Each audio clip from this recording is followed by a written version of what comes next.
Nós vamos abrir a palavra de Deus em Marcos, capítulo 14. Marcos 14, de 1 a 31. Marcos 14, de 1 a 31. Dali a 2 dias era a Páscoa e a festa dos pães asmos. E os principais sacerdotes e os escribas procuravam como o prenderiam à traição e o matariam. Pois diziam, não durante a festa, para que não haja tumulto entre o povo. Estando ele em Betânia, reclinado à mesa em casa de Simão, o leproso, veio uma mulher trazendo um vaso de alabastro com preciosíssimo perfume de nardo puro, e quebrando o alabastro, derramou o bálsamo sobre a cabeça de Jesus. Indignaram-se alguns entre si e diziam, por que este desperdício de bálsamo? Porque este perfume poderia ser vendido por mais de 300 denários e dar-se aos pobres, e murmuravam contra ela. Mas Jesus disse, deixai-a, porque a molestais? Ela praticou boa ação para comigo. Porque os pobres sempre os tendes convosco, e quando quiserdes podeis fazer-lhes bem, mas a mim nem sempre me tendes. Ela fez o que pôde, antecipou-se a ungir-me para a sepultura. Em verdade vos digo, onde for pregado em todo o mundo o evangelho, será também contado o que ela fez para a memória sua. E Judas Iscariotes, um dos 12, foi ter com os principais sacerdotes para lhes entregar Jesus. Eles, ouvindo, alegraram-se e lhe prometeram dinheiro. Neste meio tempo, buscava ele uma boa ocasião para o entregar. E no primeiro dia dos pães asmos, quando se fazia o sacrifício do cordeiro pascal, disseram-lhe seus discípulos, onde queres que vamos fazer os preparativos para comeres a Páscoa? Então enviou 2 de seus discípulos, dizendo-lhes, ide à cidade, e vos sairá ao encontro um homem trazendo um cântaro de água. Segui-o, e dizei ao dono da casa, aonde ele entrar, que o mestre pergunta, onde é o meu aposento no qual hei de comer a Páscoa com os meus discípulos? E ele vos mostrará um espaçoso cenáculo mobilado e pronto. Ali fazei os preparativos. Saíram, pois, os discípulos, foram à cidade, achando tudo como Jesus lhes tinha dito, prepararam uma Páscoa. Ao cair da tarde, foi com os 12. Quando estavam à mesa e comiam, disse Jesus, em verdade vos digo que um dentre vós, o que come comigo, me trairá. E eles começaram a entristecer-se e a dizer-lhe, um após outro, porventura sou eu? Respondeu-lhes, é um dos 12, o que mete comigo a mão no prato. Pois o Filho do Homem vai, como está escrito a seu respeito, mas ai daquele por intermédio de quem o Filho do Homem está sendo traído. Melhor lhe fora não haver nascido. E enquanto comiam, tomou Jesus um pão, e abençoando-o, o partiu e lhes deu, dizendo, tomai, este é o meu corpo. A seguir tomou Jesus um cálice, tendo dado graças, o deu aos seus discípulos, e todos beberam dele. Então lhes disse, isto é o meu sangue, o sangue da nova aliança derramado em favor de muitos. Em verdade vos digo que jamais beberei do fruto da videira, até aquele dia em que o hei de beber novo no reino de Deus. Tendo cantado um hino, saíram para o Monte das Oliveiras. Então lhes disse Jesus, todos vós vos escandalizareis, porque está escrito, ferirei o pastor e as ovelhas ficarão dispersas. Mas depois da minha ressurreição, irei adiante de vós para a Galileia. Disse-lhe Pedro, ainda que todos se escandalizem, eu jamais.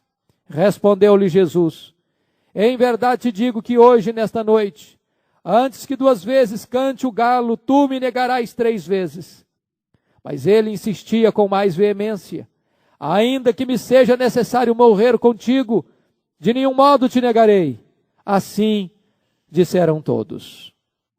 Até aqui, irmãos, nós vamos meditar sobre o tema diferentes reações a Jesus. Diferentes reações a Jesus. O Senhor Jesus está vivendo a sua última semana em Jerusalém. Esta semana é a culminação do seu ministério e a concretização de um plano eterno de Deus. Na verdade, Jesus Cristo veio ao mundo para esse fim.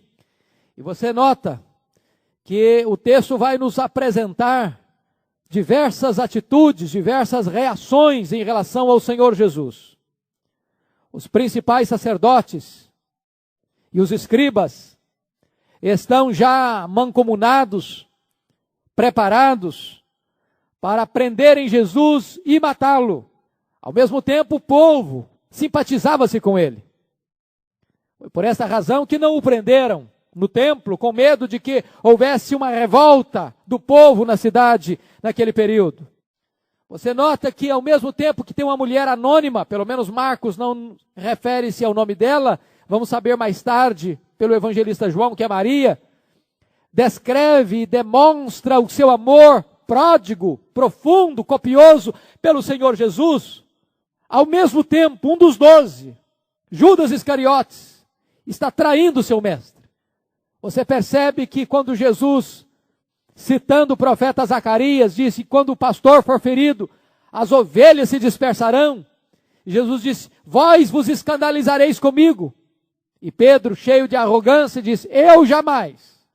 E Jesus Cristo disse, em verdade, te digo, Pedro, que antes que o galo cante 2 vezes nesta noite, tu me negarás. E ele insistia ainda mais veementemente, eu estou pronto a ir contigo para a prisão, se necessário for para a morte. Então eu gostaria que você olhasse comigo esse texto, tirando dele algumas lições. Primeiro, vamos ver um plano frustrado. Um plano frustrado. Você note aí no capítulo 14, versículo 1, que o cenário estava pronto. Era o período da Páscoa. E a Páscoa e a festa dos pães asmos, dentro da cultura judaica, já tinha se unido para ser uma festa só. E era uma festa de 7 dias. Era uma festa em que a cidade de Jerusalém ficava absolutamente apinhada de gente. Os estudiosos diziam que naquela época Jerusalém era uma cidade que normalmente possuía em torno de 50 mil habitantes e que nesta festa da Páscoa ela tinha 250 mil habitantes. Ou seja, a população da cidade crescia 5 vezes nesse período. A cidade estava apinhada de gente de todos os lados. A cidade estava fervilhando de gente por todas as bordas. E diz a Bíblia que o eixo principal desta festa era a morte do Cordeiro. Porque a Páscoa representava e simbolizava a libertação do povo do Egito. E o ponto nevrálgico dessa libertação foi quando o Cordeiro foi morto, seu sangue foi passado nas vergas das portas. E naquela noite fatídica da morte dos primogênitos no Egito, somente as casas que estavam debaixo do sangue do Cordeiro foram poupadas da morte. Então todas as vezes que o povo celebrava a Páscoa, eles celebravam a libertação do pecado. Por outro lado, eles esperavam a chegada do Cordeiro de Deus que tira o pecado do mundo, do Messias que deveria de redimir a Israel e o seu povo dos seus pecados. E notem vocês que Jesus Cristo decide, e é decreto do Pai, que ele haveria de dar a sua vida e de morrer na festa da Páscoa. Por isso Paulo diz que Jesus, o nosso Cordeiro Pascal, foi imolado. E o que é interessante é que acontece exatamente nesse contexto, segundo o versículo 1 ainda, em segundo ponto aí no nosso aspecto, a conspiração já estava armada. Porque nesse momento, o versículo nos diz, dali a 2 dias era a Páscoa e a festa dos pães asmos, e os principais sacerdotes, os escribas, procuravam como prenderiam a traição e o matariam, pois diziam, não durante a festa, para que não haja tumulto entre o povo. A ideia de prender Jesus não era nova. Não era nova. A ideia de matar Jesus também não era nova. Aliás, esse era um desejo dos escribas, dos fariseus, dos sacerdotes, desde o começo do ministério de Jesus, lá na Galileia. Quando Jesus curou aquele homem com a mão mirrada num dia de sábado, diz a Bíblia que as autoridades religiosas, certamente enviadas de Jerusalém para a Galileia, já decidiram matar Jesus. esse sentimento deles foi crescendo. A oposição foi aumentando. Porque, na verdade, o ministério e o ensino de Jesus contrariava os propósitos desses líderes, sobretudo os sacerdotes. Por quê? Porque os sacerdotes eram uma classe aristocrática, era uma classe rica, era a classe que dominava o templo e toda a riqueza deles vinha do templo. E Jesus Cristo já havia limpado o templo no começo do seu ministério, tornou a limpar o templo no final, quando chega em Jerusalém, e agora ele já tinha emitido o seu juízo ao templo. Então, ou eles eliminariam Jesus, pensavam eles, ou então a vida e o ministério deles estava absolutamente debaixo de juízo. Eles então decidiram matar Jesus. Decidiram a maneira de fazê-lo, a traição. Apenas aguardavam uma hora oportuna para fazê-lo, ou seja, depois da festa. O que é dramático é que o Senhor Jesus está sendo perseguido, não é pelo povo, mas pela alta cúpula da religião judaica. William Hendrickson disse que quando a corrupção invade a igreja, o processo normalmente começa no topo. Notem isso. O desvio da igreja nunca começa nos bancos, começa nos púlpitos. Nunca começa no meio da congregação, começa no meio das mais altas rodas de liderança. E não foi diferente aqui. Quem está planejando, arquitetando e se amotinando para prender e matar Jesus são os principais sacerdotes e os escribas. Agora, notem vocês que o plano deles é frustrado. O plano de Deus já estava determinado. Notem que eles querem prender e matar Jesus depois da festa. Mas Deus tinha determinado que seria durante a festa. Por que durante a festa? Porque, primeiro, por causa do símbolo. Ele é o Cordeiro Pascal. Segundo, por causa da notoriedade desse fato na cidade de Jerusalém, quando ela devia estar mais lotada de gente. As autoridades disseram, não durante a festa. Na festa, disse o Todo-Poderoso Deus. Este era o decreto de Deus, e o decreto de Deus prevalece.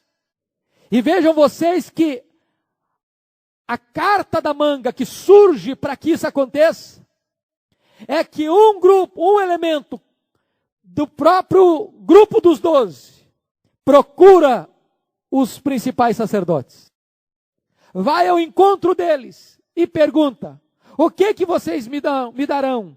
E eu entregarei Jesus na mão de vocês. De tal maneira que o plano deles é frustrado, o projeto de Deus é realizado, a vontade de Deus se estabelece.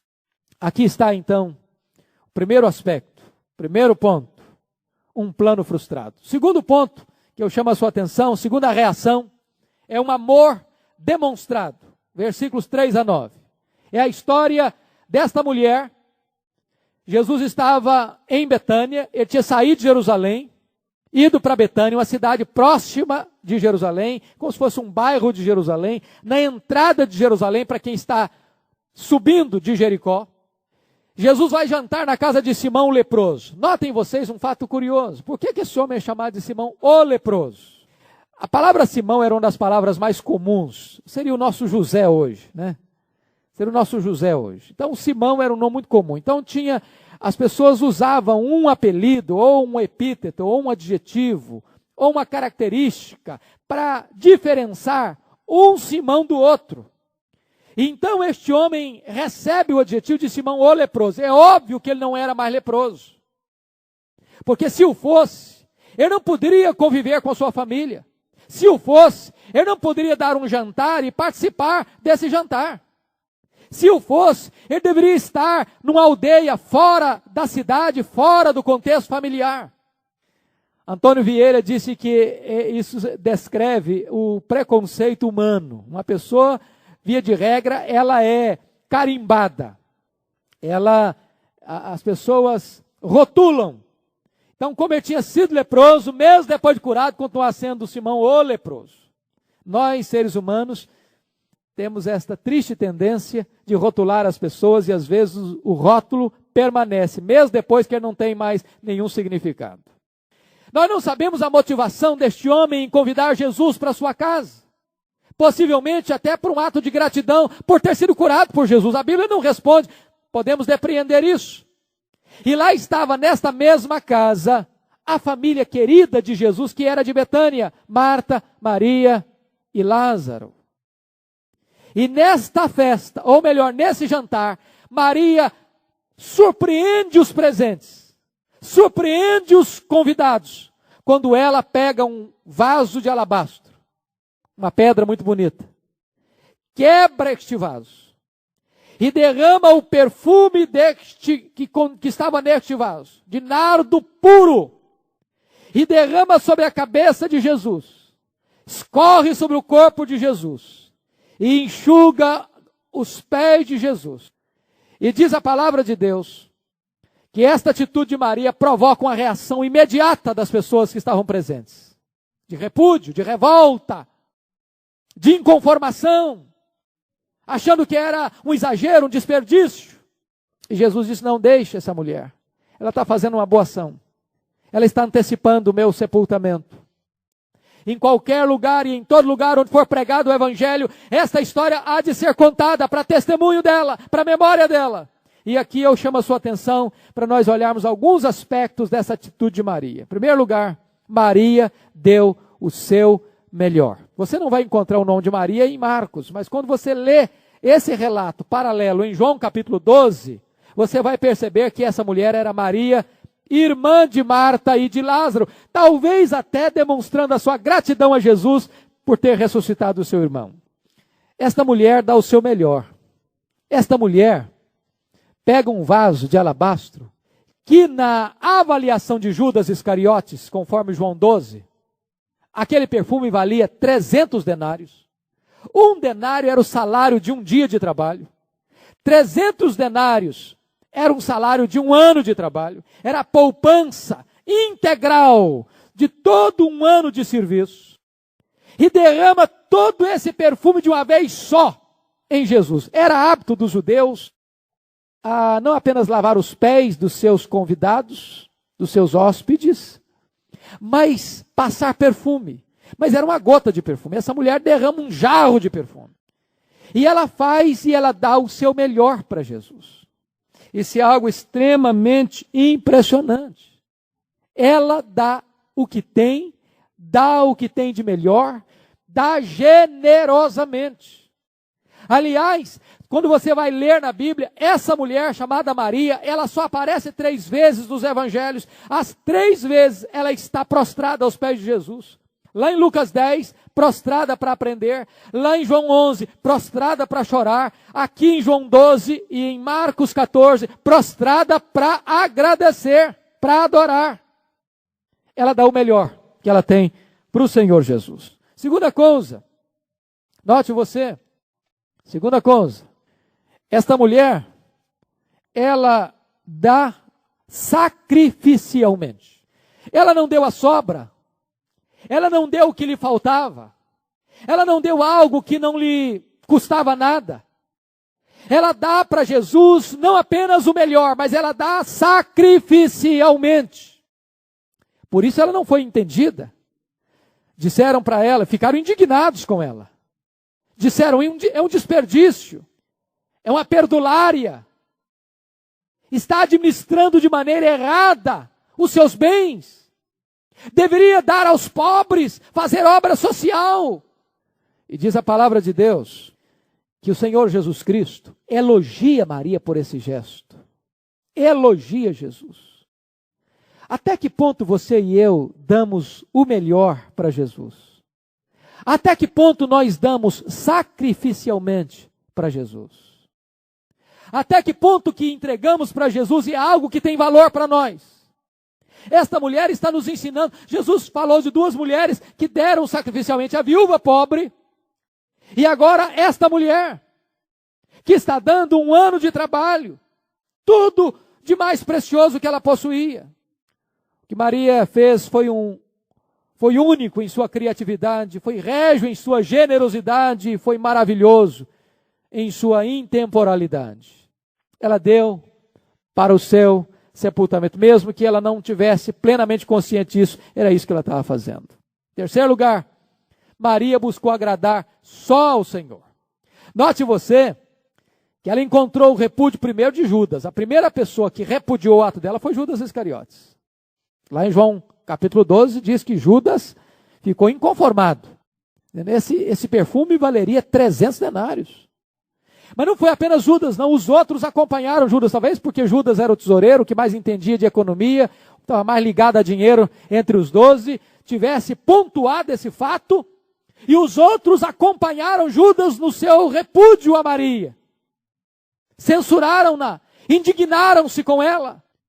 Mas esta mulher dá o melhor para Jesus, não passando, buscando aplausos dos homens por o que está fazendo, não se intimidando com as críticas das pessoas pelo que ela está fazendo.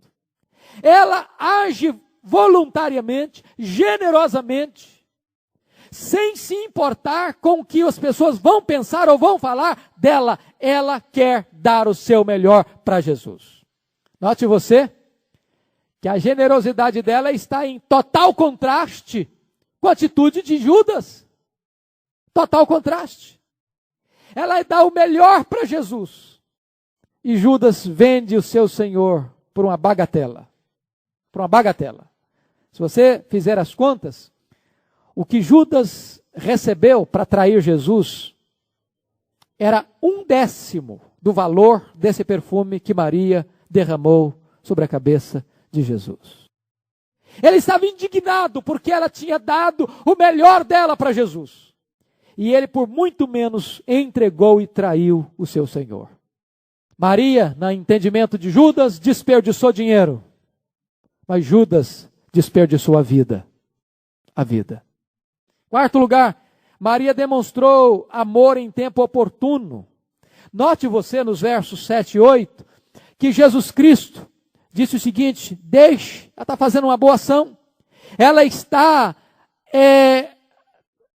me ungindo para a sepultura. Em outras palavras, ela está fazendo um ato bom no tempo oportuno, no tempo certo. Ela está demonstrando o seu amor na hora certa.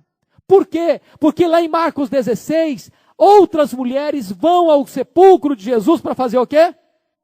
Para ungir o seu corpo, para colocar especiarias sobre o corpo de Jesus, mas ele já estava morto. Já estava morto. E quando elas chegaram lá, receberam a notícia: ele não está mais aqui, ele ressuscitou. Que lição isso tem a nos ensinar? Se você quer demonstrar amor por alguém, demonstre amor agora. Você tem que fazer uma ligação para alguém, telefone hoje. Se você tem que escrever uma carta, escreva agora. Se você tem que dizer para alguém: olha, você é importante na minha vida, eu amo você, diga isso enquanto é tempo. Porque às vezes pode correr o risco de a gente fazer igual o Davi fez, dizer: eu te amo, meu filho, depois que o filho está morto, aí não resolve mais. Às vezes vai demonstrar e revelar amor por alguém que já não pode escutar mais essas palavras. Às vezes vai mandar uma flor depois que a pessoa morreu, aí para mandar uma coroa de flor que não resolve mais, a pessoa não pode ver e nem cheirar essas flores mais. Maria amou a Jesus e demonstrou seu amor por Jesus na hora que ele podia apreciar esta atitude dela. E note você, em quinto lugar, Maria foi elogiada pelo Senhor. Diz o texto que Jesus diz: ela fez uma boa ação. Aliás, é muito importante pegar essa palavra porque ela é riquíssima. Essa palavra boa ação aqui vem da uma palavra grega muito importante. Existiam duas palavras gregas para expressar bom: ágatos e kalos.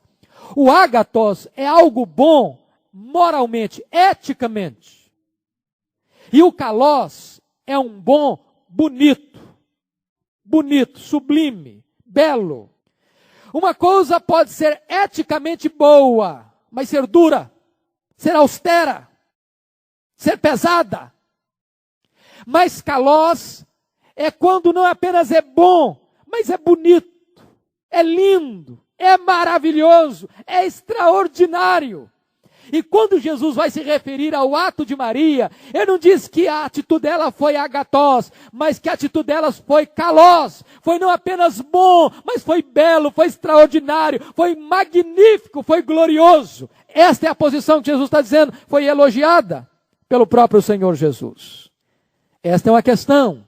Quando nós amamos, nós revelamos, nós demonstramos um gesto, uma atitude, uma palavra que abençoa a pessoa, um gesto não apenas bom, mas também belo. Este é o ensino de Maria. Terceiro ponto da nossa mensagem. Um traidor apontado. Capítulo 14, versos 10 e 11, depois versos 17 a 21. Eu chamo a sua atenção para os privilégios deste homem. Chamado por Jesus, amado por Jesus, escolhido por Jesus, andou com Jesus, viu os milagres de Jesus, trabalhou para Jesus. Mas agora joga tudo isso fora. E quando ele sabe que os sacerdotes estão tramando a morte de Jesus, ele vai, ele não é procurado, não, ele procura. Os sumos sacerdotes, ou os principais sacerdotes, e perguntam assim: quanto vocês querem me dar para eu entregar Jesus para vocês? Para eu trair Jesus? E diz a Bíblia que os sacerdotes ficaram alegres. Alegres. Jesus estava sendo entregue por um dos seus discípulos. E eu quero chamar sua atenção para algumas atitudes de Judas. Primeiro, Judas, o entreguista. O entreguista. Ele entregou Jesus. Esse é um ponto extremamente sério. Quantas vezes faltou em Judas aqui amor, faltou amizade, faltou fidelidade. Eu estava participando do congresso, como preletor do congresso da CEPAL, e numa hora tivemos um seminário, uma mesa redonda com um debate. Eu fui debatedor com o pastor Ariosvaldo Ramos. E lá pelas tantas, uma pessoa perguntou ao pastor Ariosvaldo Ramos sobre a questão do período da ditadura militar, o que é que tinha acontecido com a igreja evangélica brasileira, o que é que tinha acontecido com a igreja protestante, basicamente nessa questão do entreguismo. E ele que já examinou isso a fundo, que já penetrou pelos corredores dessa história, ele que já é um pesquisador desta matéria, ele foi às lágrimas. E ele se apaixonou ao falar, relembrando as vezes em que muitos líderes entregaram seus membros, suas ovelhas, seus colegas, e essas pessoas foram torturadas, e algumas delas desapareceram, e algumas delas morreram, entregues por irmãos. O que aconteceu com Judas aqui não foi diferente. Ele, deliberada e conscientemente, entrega o seu Senhor. Ele não foi inocente. Ele estava plenamente convicto do que os sumos sacerdotes tramavam contra Jesus desde o começo do seu ministério. Segundo lugar, Judas o avarento, versículo 11, note aí. Eles ouvindo, alegraram-se e lhe prometeram dinheiro. Nesse meio tempo buscava ele uma boa ocasião para o entregar. É Mateus quem nos relata esse fato de que foi Judas quem procurou os sacerdotes. É João quem vai nos dizer o caráter de Judas. Ele era ladrão. Nesse mesmo contexto dele se revoltar contra Maria ao derramar um perfume de 300 denários. A motivação dele não era os pobres, não. Ele era ladrão e ele pegava o dinheiro da bolsa. Tinha sido desonesto. O que me impressiona é que Jesus Cristo não tenha desmascarado Judas antes da hora. Porque Jesus sabia, desde o começo, quem era Judas. Essa é uma lição para nós, irmãos. Essa é uma lição para nós. Nem sempre Deus nos pune no ato de um pecado. Muitas pessoas vivem sonolentamente, desapercebidamente no pecado, pensando que não vai ter juízo. Aliás, leia o livro de Malaquias, você vê lá que a grande pergunta do povo era essa: onde está o Deus do juízo? Eles não levavam Deus a sério. Eles desprezavam as ofertas de Deus. Eles estavam vivendo com a vida familiar bagunçada. Eles estavam roubando de Deus. Eles estavam cansados das coisas de Deus, e que coisa de novo aqui. E diz a Bíblia que eles ficavam muxoxos, diz, puxa vida, outra vez na igreja, que canseira, que enfado. E perguntava, onde está o Deus do juízo? Tem hora que parece, à luz do Salmo 73, que Deus está dormindo, que a mão de Deus não está agindo, que o pecado está prevalecendo, e parece que Deus não está acordado. Jesus não puniu Judas no primeiro ato da sua transgressão, ou no primeiro sentimento do seu coração, quando eles assaltavam e roubavam a bolsa. Mas uma hora a máscara cai. Uma hora o homem que brinca com o pecado é apanhado pelas próprias cordas do seu pecado. A Bíblia diz que quem zomba do pecado é louco. É louco. E Judas caiu. Se você olhar, se você perceber, lá em Êxodo 21, 32, 30 moedas de prata era o preço de um escravo ferido por um boi. Quando um boi de um vizinho feriu o escravo de um outro vizinho, essa pessoa devia pagar 30 moedas de prata pelo escravo ferido e sacrificar o boi que chifrou, que machucou, que feriu o escravo. Judas vendeu o seu senhor pelo preço de um escravo ferido. Judas barateou o seu senhor. Enquanto Maria valorizou a Jesus, derramando um bálsamo de 300 denários, ele entrega Jesus por 1/10 desse preço. Terceiro lugar, Judas o dissimulado. Judas o dissimulado, versículos 17 e 18. Note aí, por favor.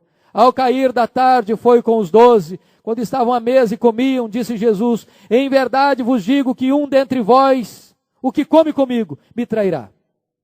Temos que entender esse contexto. Dentro da cultura judaica, comer pão com alguém era símbolo de amizade, de lealdade, de paz, de fidelidade. Assentar-se à mesa com alguém, sobretudo com o anfitrião, e traí-lo, era uma coisa abominável aos olhos de um judeu. E Judas estava lá, à mesa, comendo pão, passando a seguinte mensagem: somos amigos, temos comunhão, sou fiel a ti, eu te amo, participo desta mesa com lealdade. Ele finge, ele dissimula, ele esconde. Irmãos, pense nisso, no que significa quando Paulo diz assim na instituição da ceia, quando ele relata a instituição da ceia. Examine-se o homem a si mesmo, e assim coma do pão, e beba do cálice, porque quem come e bebe sem discernir o corpo, come e bebe juízo para si. Notem vocês a gravidade, a solenidade que é assentar-se à mesa do Senhor Jesus, sem estar com o coração sincero, leal a Ele. Você percebe que já por 2 vezes o Senhor Jesus Cristo tinha alertado os seus discípulos que ele haveria de ser entregue, ou seja, ser traído. Mas agora, ele tira a máscara do traidor. Ele tira a máscara do traidor. Diz, aquele que mete a mão comigo no prato, é aquele que me trairá. 4º lugar, e último lugar, Jesus, ou melhor, Judas, o advertido. Judas, o advertido. Judas traz Jesus na surdina, na calada da noite, mas Jesus o desmascara junto à mesa da comunhão. E Jesus o sentencia. Ai daquele por intermédio de quem o Filho do Homem está sendo traído, melhor seria nunca ter nascido.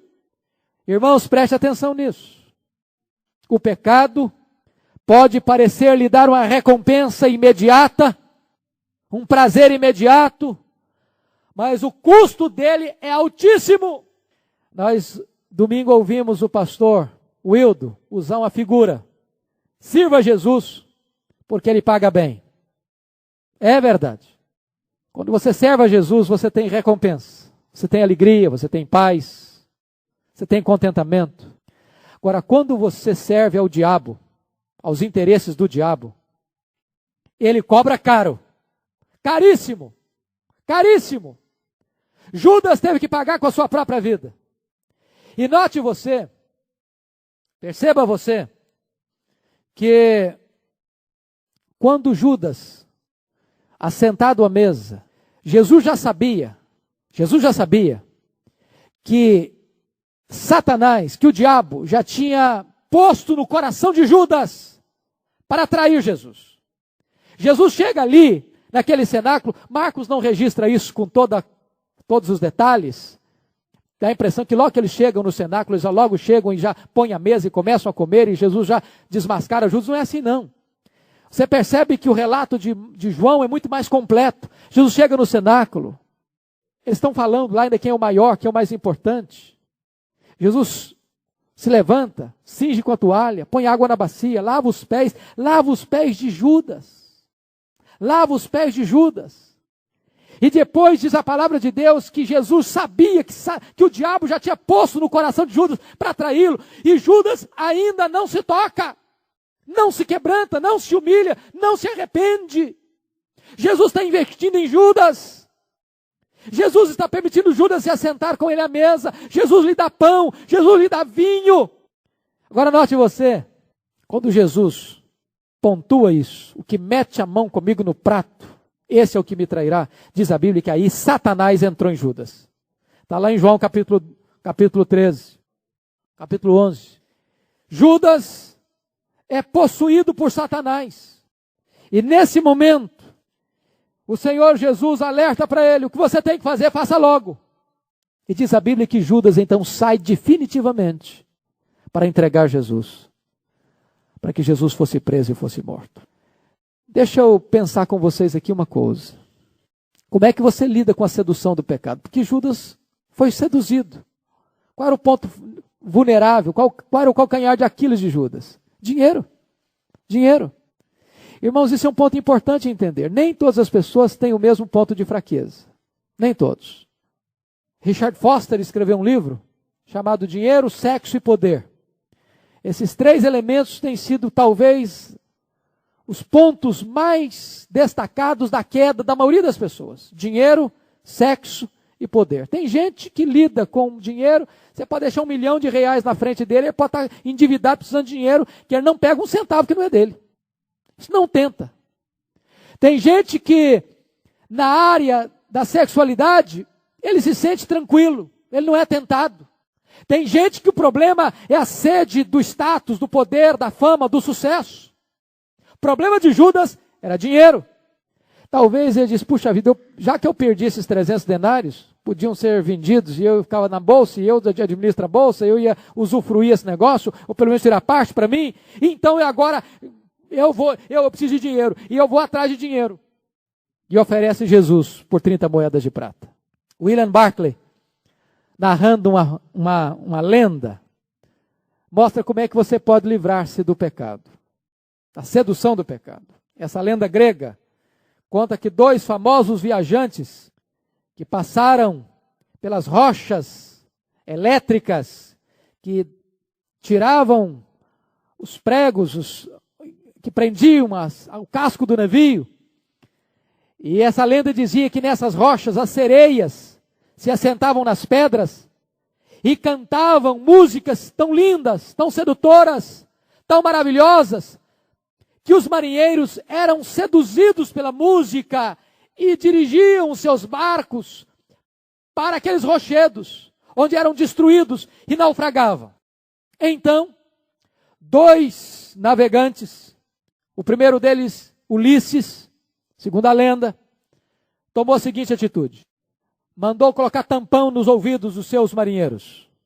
E ele pediu que ele fosse amarrado no mastro central do navio, de tal maneira, com cordas tão grossas, que ainda que ele buscasse desvencilhar-se das cordas ou ouvir a música, ele não pudesse desvencilhar. E assim passou sem ser seduzido pelo canto da sereia. Outro navegante, Orfeu, que era um músico de excelência, segundo a lenda, tomou outra atitude. Ele foi navegar os mesmos mares, mas quando a música sedutora das sereias chegou, ele procurou entoar uma música melhor, mais elegante, mais pomposa, mais rica, mais linda do que a música das sereias. E desta maneira, ouvindo outra voz, outra música, ele atravessou os mares sem ser seduzido pelo canto das sereias. Nós poderíamos tirar uma lição da lenda. Você pode tentar resistir o pecado, trincando os dentes, dizendo, eu não vou cair, eu não vou fazer aquilo, eu não vou fazer aquilo outro, eu não vou ser seduzido por esse ou por aquele pecado. Ou você pode ser guiado por uma outra voz, por uma outra música, pela doçura do amor de Deus. Eu estou seguro de que essa segunda opção é a melhor. O que livra você do pecado é você se encantar com a graça de Deus, se encantar com o amor de Deus. É você se nutrir com a doce música da graça de Deus no seu coração, da bondade de Deus, do amor de Deus, da generosidade de Deus. Quando você está encantado com Deus, o pecado perde a sua força, perde o seu poder, a sua sedução na sua vida. Judas foi seduzido e caiu. Quarto ponto, um pacto selado, versículos 22 a 26. Vamos ver primeiramente o símbolo do pacto. Olha aí, versículos 22 a 26. Jesus comia, tomou um pão, abençoando, partiu, lhes disse, dizendo, tomai, isto é o meu corpo. Tomou um cálice, deu graças, deu aos discípulos e disse, e todos beberam dele. Então lhes disse, isto é o meu corpo, isto é o meu sangue, o sangue da nova aliança derramado em favor de muitos. Vamos ver os símbolos, o pão e o cálice. Note você que Jesus pega o pão e faz o quê? Abençoa e parte, pega o cálice e dá graças, e o toma. E esses dois elementos, pão e cálice, pão e vinho, são símbolos do corpo e do sangue do Senhor Jesus. E aí, a igreja cristã, protestante, dividiu-se no entendimento que isso significa. Talvez, irmãos, nenhuma doutrina, é incrível isso, nenhuma doutrina talvez tenha sido mais polêmica, sobretudo depois da reforma, entre os protestantes, do que a doutrina da ceia do Senhor. A igreja romana olha para esse texto e diz, tá bom, está aqui, ó, isto é o meu corpo, isto é o meu sangue, e pregam a transubstanciação. O catolicismo prega o seguinte, que quando o sacerdote levanta os elementos, levanta o elemento e consagra, o pão deixa de ser pão e o vinho deixa de ser vinho. E aquele pão e aquele vinho se transformam em carne, sangue, nervos, ossos e divindade do Senhor Jesus. De tal maneira que quando a pessoa, o devoto, recebe a hóstia, não pode mastigar a hóstia, porque naquele momento aquela hóstia não é trigo mais. Aquela hóstia é corpo, sangue, nervos, ossos e divindade de Cristo. É por isso que o catolicismo ensina que se pode adorar a hóstia com o culto latria, com o culto que só presta a Deus. Porque naquele momento, aquela hóstia transubstanciou, mudou de substância. Obviamente, não pode ser esse o entendimento bíblico que Jesus deu. Não podia ser o seu próprio corpo. Aqueles elementos eram diferentes do seu próprio corpo. Aí Lutero pega esse texto, olha para esse texto e diz, não, não é bem assim não. Ele ensina a consubstanciação. Jesus não é transubstanciado. Ou seja, os elementos não são transubstanciados. Eles não se transformam em Jesus, mas Jesus está presente fisicamente nos elementos. Então, quando você celebra a ceia, Jesus está fisicamente sob e nos elementos. Obviamente, Lutero também não compreendeu muito bem esse texto. Porque não é isso que Jesus está dizendo, que ele está presente, sob e nos elementos fisicamente. Zwingli olhou para esse texto e disse o seguinte, bom, é apenas um símbolo, é apenas um memorial. Outro reformador, João Calvino, olhou para esse símbolo e disse, é mais do que um memorial. É um meio de graça, é um instrumento de edificação, é uma pregação dramatizada da cruz. E Paulo diz, todas as vezes que comerdes este pão e beberdes este cálice, anunciais a morte do Senhor até que ele venha. Vamos ver o significado deste pacto. Vejam vocês que Jesus disse, versículo 24, então lhes disse, isto é o meu sangue, o sangue da nova aliança. O judeu, a fé judaica estava fundamentada no pacto. No pacto. povo de Israel era o povo do pacto, o povo da aliança. E como é que era o antigo pacto, a velha aliança? Baseada na lei. O povo recebeu a lei e disse, tudo que o Senhor falou, nós faremos. Esse pacto era selado com o sangue de animais. Só que aconteceu o seguinte, quando o povo violava a lei, violava o pacto. E como o povo não podia obedecer à lei, não porque a lei fosse errada, a lei era perfeita, mas o homem é imperfeito, quebrava o pacto. No antigo pacto, eu tento fazer o melhor para Deus e fracasso, porque o padrão de Deus é a perfeição. Se você guarda toda a lei e tropeça num único ponto, você é culpado da lei inteira. Então o antigo pacto não podia plenamente levar o homem a uma correta relação com Deus. O que é que Jesus Cristo fez? Ele institui um novo pacto. Esse pacto não está fundamentado na lei, está fundamentado no sangue. Não está fundamentado naquilo que eu faço para Deus, mas naquilo que Deus fez por mim na pessoa do seu Filho. De tal maneira que neste novo pacto, nesta nova aliança, Cristo fez tudo por mim. Não é o que eu faço para Deus, foi o que Ele fez por mim. Agora, o sacrifício foi feito, a dívida foi paga, os pecados foram cancelados, e nós entramos numa nova relação com Deus. Agora, sob o favor de Deus, sob o abrigo do sangue de Jesus, resgatados, redimidos, perdoados, transformados pelo sangue do Senhor Jesus Cristo. E você vai notar um fato importante aí no texto. Olha aí, por favor. Versículo 24, ele diz, isto é o meu sangue, o sangue da nova aliança, derramado em favor de muitos. Não diz em favor de todos. Porque, na verdade, a doutrina da expiação, ela não apenas possibilita a salvação, ela é a base da salvação. Cristo não morreu para possibilitar a minha salvação, Ele morreu para me salvar. Ele me comprou, Ele me remiu, Ele me resgatou. Esta é uma das obras mais gloriosas que nós temos. E você vai perceber, finalmente, a consumação do pacto. No versículo 25, Jesus disse, em verdade vos digo que jamais beberei do fruto da videira até aquele dia em que o hei de beber novo no reino de Deus. Note você, que Jesus está celebrando a nova aliança com o símbolo da sua morte. Ele quer ser relembrado pela sua morte. Fazer isto em memória de mim. Agora note você, que a ceia aponta para o futuro. Todas as ceias que celebramos vão desembocar nesta ceia futura. Quando Jesus voltar e a noiva for resgatada, esta noiva entrará para as bodas. E lá nós vamos celebrar a ceia de uma maneira gloriosa, de uma maneira extraordinária. Nós estaremos para sempre com o Senhor. E Ele está prometendo isso para nós aqui. Em verdade vos digo que jamais beberei do fruto da videira até aquele dia em que o hei de beber novo no reino de Deus. Ou seja, até aquele dia da segunda vinda, quando nós entraremos para esta festa e nós então participaremos desta celebração gloriosa, apoteótica, escatológica da ceia do Senhor. E eu termino com o último ponto da mensagem, um fracasso destacado. Olha o versículo 27. Então lhes disse Jesus, todos vós vos escandalizareis, porque está escrito, ferirei o pastor e as ovelhas ficarão dispersas. Jesus predisse que todos se escandalizariam.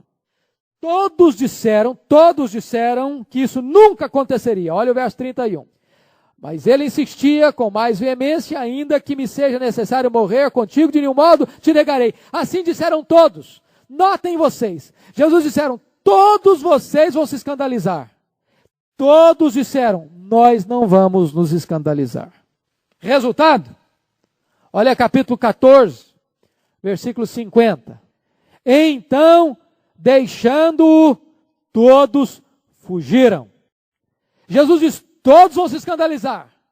Todos disseram, nós não vamos nos escandalizar. Na hora que a coisa pegou, todos fugiram. Note você aí o alerta solene. Mas depois você vai olhar no versículo 28 uma promessa consoladora. 14, 28. Mas depois da minha ressurreição irei adiante de vós para a Galileia. Você vai notar aí que Jesus está falando da sua morte, Quando o pastor for ferido, e note você uma coisa, viu? Muito importante. Quem está ferindo o pastor aqui, quem é mesmo? Quem está ferindo o pastor? À luz da Bíblia, é o próprio Deus. Meus irmãos, leia Isaías 53. Ele foi ferido de Deus. Deus fez cair sobre ele o pecado de todos nós.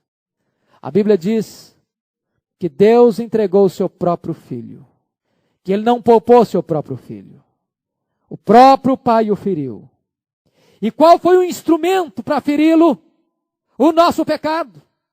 Diz o apóstolo Paulo que ele morreu pelos nossos pecados. Foram os nossos pecados que levaram Cristo à cruz.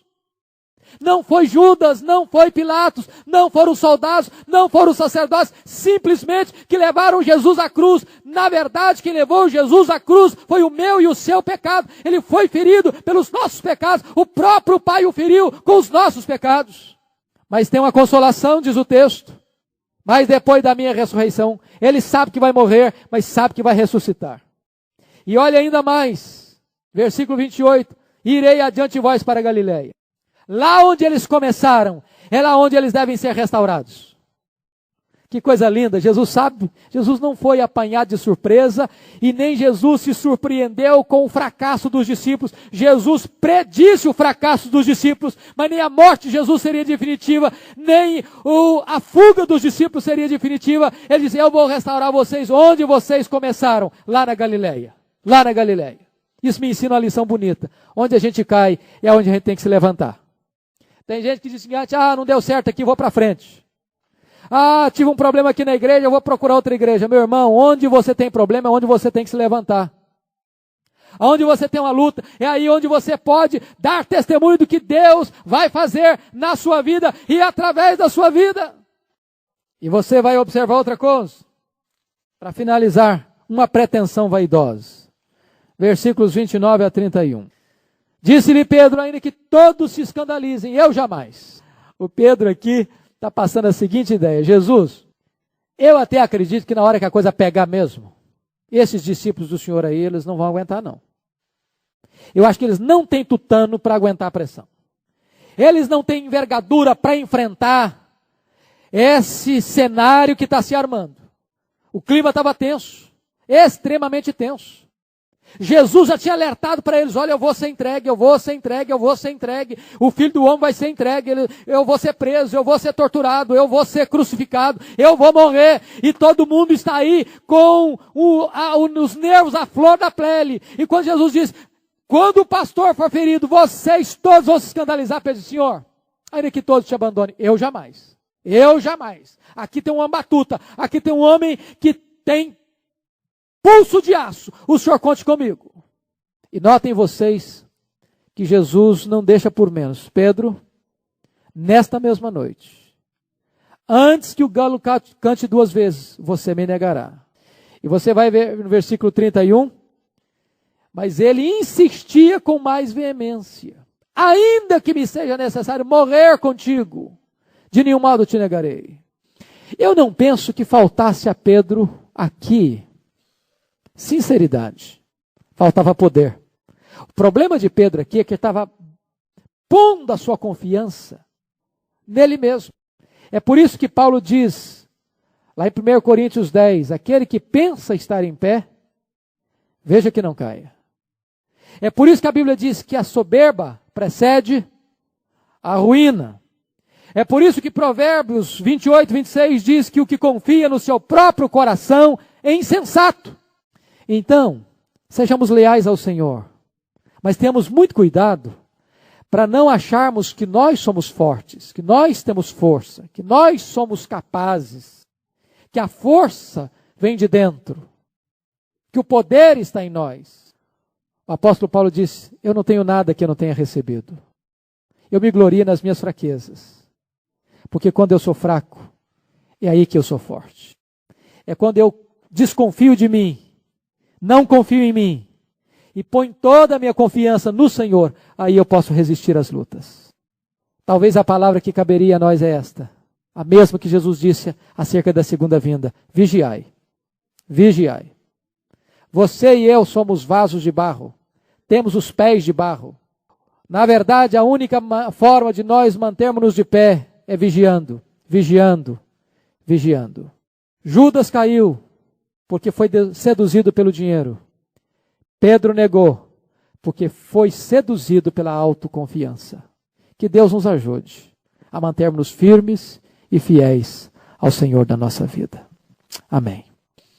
Nós vamos orar ao Senhor. Se você quer que a igreja ore em seu favor, venha aqui à frente, por favor. Ó Deus querido, nós queremos nesta noite te render graças, porque tu tens sido generoso conosco. A tua graça é melhor do que a própria vida, Senhor. Tu tens nos abençoado, tu tens nos amado, tu tens nos protegido. Tu tens nos cercado com o teu carinho, com o teu cuidado, com a tua providência. Nós te rendemos graças por Jesus, o teu Filho, aquele que deu a sua vida por nós para que pudéssemos ter vida em abundância. Nós queremos te dar graças pela vida da tua igreja, pelas famílias que a compõem. Te dar graças por esses irmãos e irmãs que vieram à tua casa nesta noite buscar a tua face. Colocamos as famílias da igreja no teu altar, Senhor. Oramos pelos irmãos e irmãs para que eles sejam sustentados pelo teu poder. Muito obrigado, Deus, por estarmos juntos. Que tu possas visitar cada coração aqui presente, suprindo as nossas necessidades em Cristo Jesus, fortalecendo-nos com a tua graça. É a nossa súplica e a nossa oração em nome do Senhor Jesus. Amém.